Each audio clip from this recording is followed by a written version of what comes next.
Sorry, I was having a little drink of tea. Hi, it's me, Vicki Marie.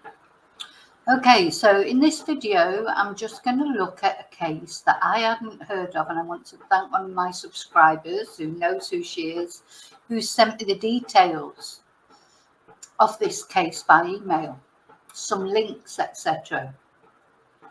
I don't know why I hadn't heard about it. I don't really watch mainstream media, I suppose maybe that's why. But this is a very recent case that it's happening now of Rachel Morin. So let's have a look at some pictures of her actually before we start. Yeah. So another one of those cases where apparently a lady has gone for a walk, not with a dog this time, gone for a hike apparently, and just never come back. And then later on, her body has now been found along the hiking trail where she supposedly was going hiking. So let's have a look at some photos of her. She's a very attractive woman, a very striking woman. You would notice her, you know, if she was out there walking or and somebody saw her, you know, they wouldn't forget her. You can see very beautiful, looks after herself. You can see that she's a very attractive woman. Now, just as I'm looking at these pictures, I'm just going to have a little click on this Fox News link because it seems to be suggesting that there were other women murdered as well. Let's have a look. So Rachel Morin murder eerily similar to high-profile cases of female joggers killed by strangers. Yeah, now, right, before I go to this guy, now, let me explain a bit about the circumstances of this case. So Rachel had a boyfriend. Now, there are some issues with her boyfriend in the sense of, let me just see if I can find the actual thing I read about the boyfriend. Well, let me read you what happened first of all. So she's 37 years old, this lady. She was last seen heading to the MA&PA trail in Bel Air at around 6 p.m. on Saturday. Her boyfriend, Richard Tobin, reported her missing that night after she failed to return home and her body was found the following day.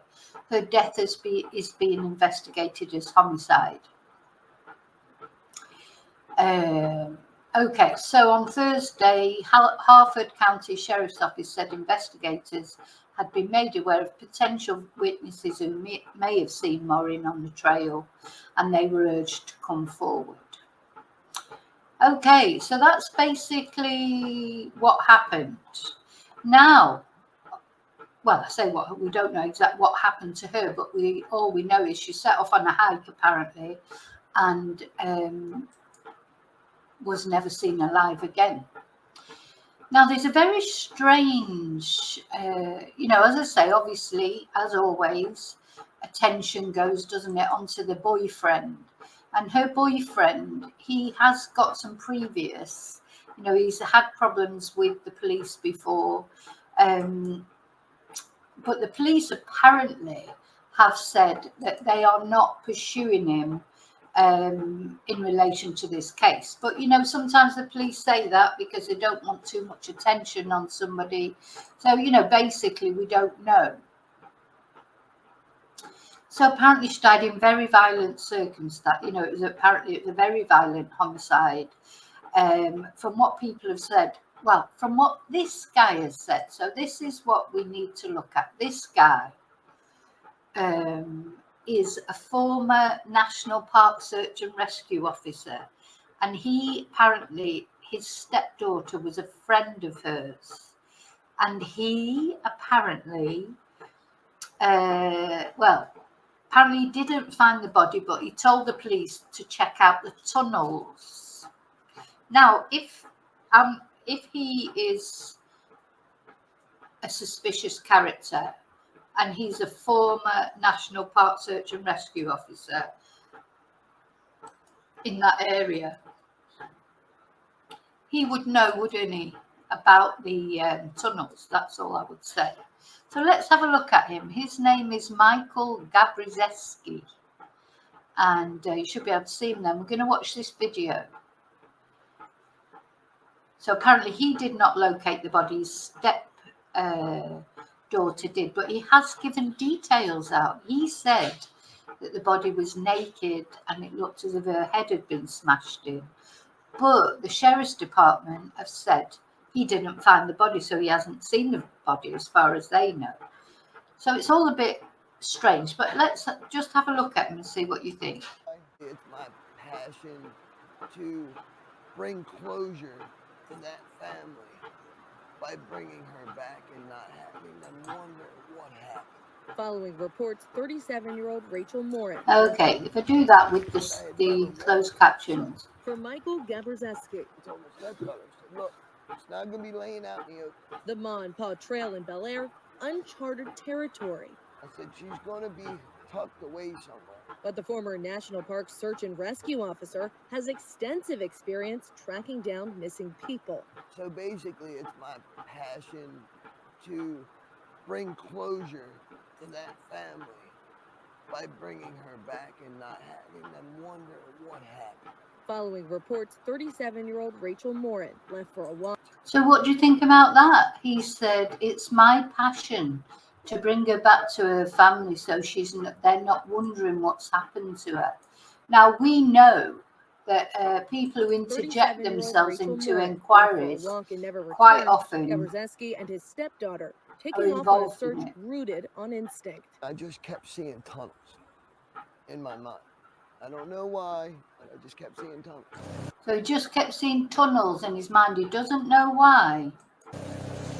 Despite law enforcement swarming the area for almost a full day, Gabrzeski's stepdaughter locating the body in about an hour. The deadly discovery. Once we got down there and I started seeing them tunnels.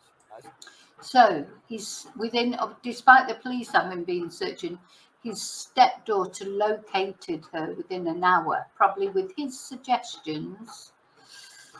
Started getting goosebumps. Made in a tunnel drain not far from the trail's main entrance. I saw a terrible mess. Gabrzeski's visions meeting the reality of a gruesome scene. There's not going to be an open casket, I can guarantee you that. He says more. Oh my God, did you hear that? What he said? Or if you can't hear it, I'm sorry, the sound quality is not brilliant. But he said it's not going to be an open casket, I can tell you that. Body found in a pool of blood, suffering severe head trauma, an injury he believes could be the result of a rock. My daughter said that there was a big rock that... He said it could be the result of a rock. My stepdaughter said there was a big rock down there. Down there that was all caked in blood. I understand many of you want answers, and we do too. The latest update from the Harford County Sheriff's Department declining to mention how Morin died and not yet naming a suspect. This is Morin's boyfriend quickly taking to social media, proclaiming his innocence. Richard Tobin writing, quote, "I love Rachel. I would never do anything to her. Let the family and I grieve." I mean, it could have been his way of grieving, but it's not about you. It's about her. It's about bringing... Oh, so he's saying to the boyfriend, oh, that could have been his way of grieving, but it's not about you, it's about her. Look at his face. He's got to have something to do with it, hasn't he? Her, and somebody's mother, somebody's daughter. She left behind 5 children. Whoever the killer is, Gabrzeski convinced it's someone with close ties to the victim. Because it's too personal. If somebody were just to do a thrill kill, it wouldn't be as brutal as what we witnessed. Rebecca Prime. He says it wouldn't be as brutal as what we witnessed, but he didn't witness anything, apparently. Fox 45 News. There was something else he said. It must have been on a different video, which I'm going to try and find. Oh, I think it might have been that Twitter video. So I'm going to go back to that.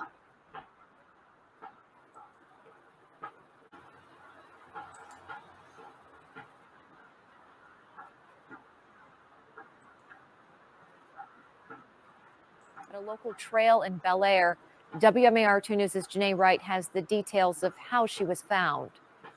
The Bel Air community is now mourning the death of 37-year-old Rachel Morin after her body was found on Ma and Pa Trail Sunday afternoon. That something like this should not happen in Harford County. Officers say Rachel Morin left her home around 6 p.m. Saturday and went over to the Ma and Pa Trail. Around 11 p.m., officers say her boyfriend reported her missing, which is when a search began for Rachel. Just after 1 p.m. Sunday afternoon, police got a call saying a woman's body was found on the same trail. We firmly believe this is the body of Rachel Morin. That final determination, that final say belongs with the medical examiner, and that has not happened yet. The call came in from Michael Gabrzeski, who says he joined the search after hearing this Michael Gabrzeski. Listen to something he says here in a minute. About Rachel's disappearance. He says his daughter was friends with Rachel. He and his daughter and a friend found Rachel's body in a drain. And I kept telling them to search the tunnels because I had a feeling about those tunnels. And I walked forward to search the one tunnel, and they searched the one, and that's where they found her. Michael says the state they found her body in led him to believe she was murdered. Neighbors concerned about what may have happened to her after finding out her body was found. I was just really sorry for the woman, and then I also heard that she had a family, she had children. So that's really tragic. Michael says although he's devastated to find Rachel the way he did, he's hoping the family can find closure. To bring her home so she can find a final resting place in her family, that door can be finally closed and they can get the investigation on and hopefully catch the person that did this trifling act. Many people. So is it me, or did he say, and they can catch the person who did this trifling act? Let's just go back a little bit. Did this trifling act. Many people are saddened by Rachel's death and are. It did this. And that did this trifling act. Many people are saddened by Rachel's. Trifling act? Don't get that at all, what he said there. And that did this trifling act. Many people are saddened by. Well, to me, it sounds like he's saying that did this trifling act. It's not a trifling act. If something's trifling, it's just a small, inconsequential nothing, isn't it? Trifling, it's a trifling amount of money. It's a trifling thing. One more time. Did this trifling act. Many people are saddened by Rachel's death and are hoping police soon find whoever killed her. I hope they prosecute to the fullest extent of the law. Anyone with information that may help investigators solve this. So do I. So what do we think?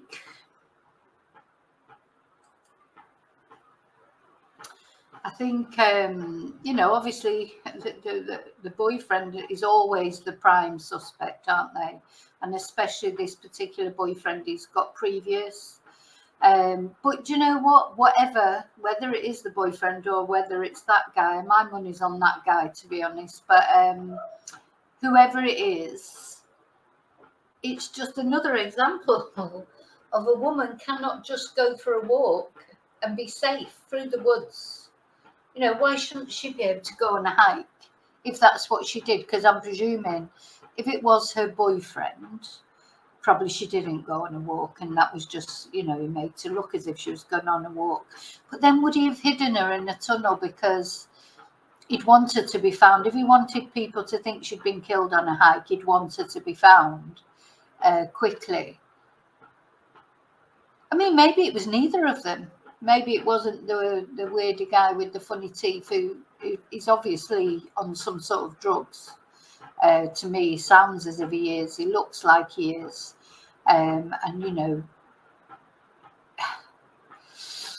It's funny, he loosely knew her, didn't he? Because apparently he's the stepfather of one of her friends. There's much more to come out, isn't there? Much more to come out in this case. at the end of the day, poor Rachel, that's another victim. Somebody, her mother, 5 children, decided to go for a hike, and that's what happened to her. Disgusting. Honestly, I'm quite sick of it at the moment, that women can't. And after what we were looking at when I was in the DNA video, and I was looking at the huge, enormous difference between how many unsolved murders there are for males and how many unsolved murders there are for females. I don't think this murder is going to be unsolved. I think this murder will be solved one way or another, and DNA will help. So I probably will only be within a couple of days before somebody is charged. Might even be being charged as I'm doing this video. But you know, we looked at all the unsolved murders. Very sad, isn't it? So anyway, my prayers go out to Rachel's family and to Rachel. You know, prayers for Rachel, rest in peace. But she shouldn't be resting in peace. She's too young to be resting in peace. She won't be resting in peace at the moment until somebody's held to account for this crime. And I hope the police, you know, pull the finger out, and I'm sure they'll pull out all the stops. I certainly hope so. It's good that it's getting a high profile, because the higher the profile, the more likely it is that things will actually get done about it. And we'll see. Who is it?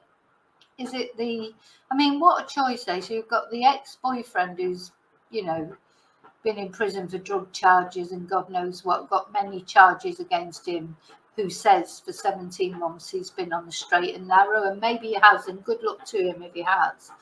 And as far as I know, he's not been charged with any violent crimes, as far as I know, but maybe he has. But things like breaking restraining orders and that he has. So, and then we've got the other guy who also has definitely got some drug problems. So or it could be somebody completely different. All we basically know is a guy, really, don't we? It seems funny to me that the guy whose stepdaughter supposedly found the body, seems like she found the body at his urging. He's saying that his prime concern was to bring the body home to the parents. He's probably got a fit of remorse now. And then he referred to it as a trifling crime. So I think it's him, but you know, I could be wrong. It wouldn't be the first time. Okay, anyway, thank you for watching. Just wanted to raise your awareness for it, and as it's a breaking, you know, it's actually a crime, a recent crime that's actually evolving now. We'll keep an eye on the news, and I'll let you know any developments. So remember to always live and love carefully. You know, I can't say to you, don't go hiking on woodland trails and that. Do it, because you've got to be able to do it. Take maybe a stick with you or something, or a great big dog or whatever, but be aware, that's all. And I will see you really soon in the next video, and until then, may your God always go with you. Thank you so much.